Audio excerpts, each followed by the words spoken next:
धर्म के साथ साथ अपने इतिहास को भी जानना बहुत जरूरी है। जो अपना इतिहास नहीं जानता, इतिहास से सीख नहीं लेता, उसका धर्म भी नहीं बचता है। पहले भी पाकिस्तान, अफगानिस्तान, बांग्लादेश, चारों तरफ, इंडोनेशिया, पूरे विश्व में, जहाँ तक मैंने सुना है गुरु भगवान के प्रवचन में, कि भारत को माता इसीलिए कहा जाता है कि भारत संस्कारों की धरती है, विचारों की धरती है, धर्म का संदेश देने वाली धरती है। और हमारे पूर्वज ही पूरे विश्व में जा जा करके सनातन के बारे में, कि परमात्मा एक है, इसके सिवा कुछ नहीं है।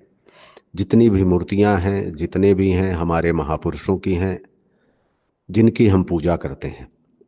और पूरे विश्व में शिवलिंग की संख्या करीब 148 या कितने ज्योतिर्लिंग बताते हैं महाराज, कि यह सब थे। लेकिन कालांतर में रूढ़ियों के कारण हम लोग सिमटते सिमटते भारत तक बचे हैं। भारत को हालांकि कोई समाप्त नहीं कर पाएगा, क्योंकि यह आध्यात्मिक देश है। लेकिन फिर भी यदि हम सुधरे नहीं, धर्म की सही व्याख्या नहीं बताए, लोगों के बारे में जानकारी नहीं दिए, इतिहास को नहीं बताए, धर्म को बारे में नहीं जाने कि मूल धर्म क्या है, परमात्मा एक का ही संदेश भारत पूरे विश्व को दिया है। इसलिए भारत को माता कहा जाता है। माँ ही संदेश देती है। जैसे माँ प्रथम गुरु है, वैसे यह सनातन की, धर्म की मूल धुरी भारत ही है। यहीं से पूरे विश्व में संदेश गया।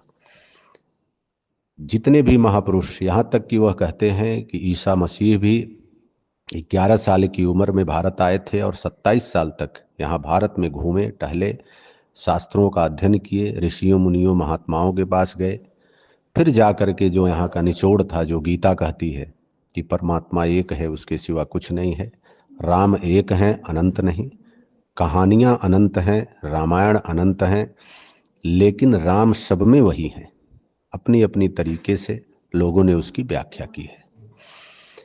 इसलिए भारत को यदि बचाना है तो धर्म की मूल व्याख्या, और जो छुआछूत धार्मिक आधार पर ही विघटन हुआ और धार्मिक आधार पर ही उत्तर देना होगा, तब जा करके बचेगा विश्व। बचेगा तभी जब भारत बचेगा, क्योंकि भारत की सोच, भारत की जो मूल धारणा है, वह इसी पर है, जियो और जीने दो।